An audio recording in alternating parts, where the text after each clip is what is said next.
बॉलीवुड से संसद तक का सफर, एनडीए का 100% स्ट्राइक रेट वाला नेता, टूटे परिवार, बटी पार्टी, फिर भी अकेले लड़े, कैबिनेट में एंट्री और अब आगे क्या?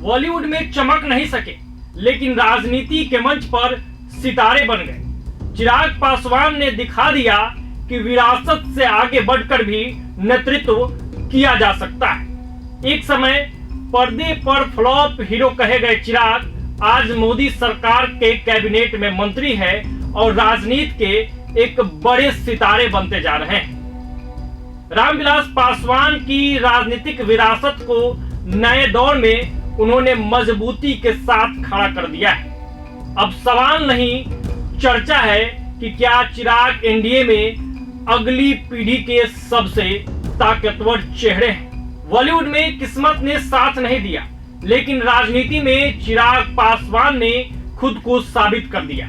अपनी पार्टी लोक जनशक्ति पार्टी रामविलास को उन्होंने जिस तरह से नई पहचान दी, वो चौंकाने वाला था। 5 लोकसभा सीटें मिली और सभी पर जीत दर्ज कर उन्होंने अपनी ताकत दिखा दी। इसके बाद नरेंद्र मोदी सरकार में उन्हें कैबिनेट मंत्री के रूप में शामिल किया गया और पहली बार केंद्रीय मंत्री बनने का गौरव भी उन्हें हासिल हुआ।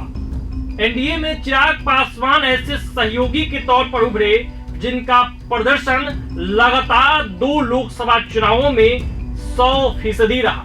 2019 में उनकी पार्टी ने 6 सीटों पर चुनाव लड़ा और सभी पर जीत मिली।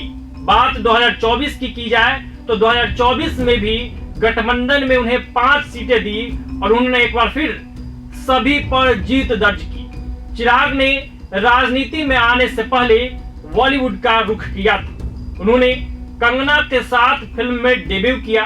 2011 में तनवीर खान के निर्देशन में बनी फिल्म में उन्होंने काम किया था, जिसे दर्शकों ने नकार दिया।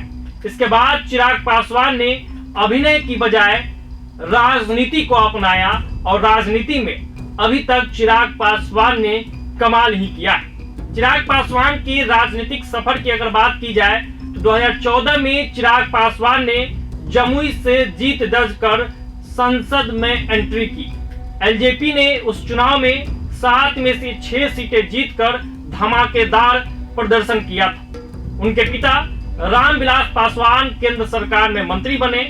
इसी दौर में चिराग और नरेंद्र मोदी की नजदीकियों की चर्चा खूब होती थी, जो बाद में राजनीतिक गठबंधन से कहीं ज्यादा एक भरोसे के रिश्ते में बदल गई। राजनीति में करीब 1 दशक बिताने के बाद चिराग के सामने असली परीक्षा तब आई जब 2019 के बाद उनके और नीतीश कुमार के संबंध खराब होने लगे। 2020 में पार्टी में बगावत, पारिवारिक कलह और चुनाव आयोग से लेकर अदालत तक की लड़ाई ने चिराग को अकेले कर दिया और ये लड़ाई चिराग को अकेले लड़नी पड़ी। इस मुश्किल दौर में उन्होंने जमीन पर संगठन को फिर से खड़ा किया, नई टीम बनाई और एक बात लगातार दोहराई, नरेंद्र मोदी पर उनका अटूट भरोसा। 2024 लोकसभा चुनाव से पहले भी कई तरह की अटकलें थी। हाजीपुर सीट को लेकर चाचा पशुपति पारस अड़े हुए थे। सीटों के बंटवारे से लेकर नीतीश कुमार के साथ रिश्तों की तमाम जो मुद्दे थी वो चर्चा में थी, लेकिन चुनाव प्रचार में खुद पीएम मोदी और सीएम नीतीश कुमार की मौजूदगी ने गठबंधन की एकजुटता का संकेत दिया। 18वीं लोकसभा के नतीजों में चिराग पासवान को एक बार फिर राजनीति में मजबूत बना दिया। उनके पास अब 5 सांसद हैं।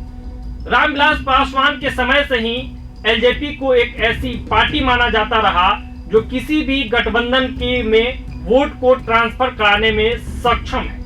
विपक्षी नेताओं के भी चिराग से संबंध मधुर है, खासकर लालू यादव के परिवार से।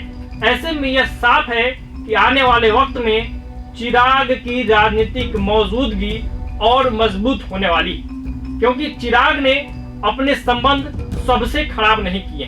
एक तरफ एनडीए में उनकी मजबूत पकड़ है, मोदी के हनुमान कहे जाते हैं, तो दूसरी ओर वो कभी तेजस्वी यादव पर बहुत खराब, बहुत तल्ख लहजे में कुछ नहीं बोलते, और तेजस्वी यादव भी चिराग पासवान पर तल्ख लहजे में बोलने से बचते हैं, कुछ उस तरीके की बात करने से बचते हैं। ऐसे में चिराग के लिए हर दरवाजा खुला हुआ है और चिराग राजनीतिक रूप से परिपक्व और मजबूत होते जा रहे हैं। तो आज की इस वीडियो में चिराग पासवान से जुड़ी हुई कहानी का कुछ अंश आपके बीच हमने प्रस्तुत किया।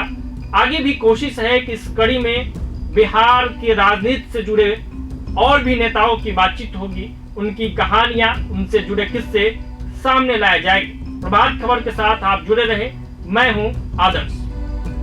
प्रभातखबर.com, विश्वास वही, रफ्तार नहीं।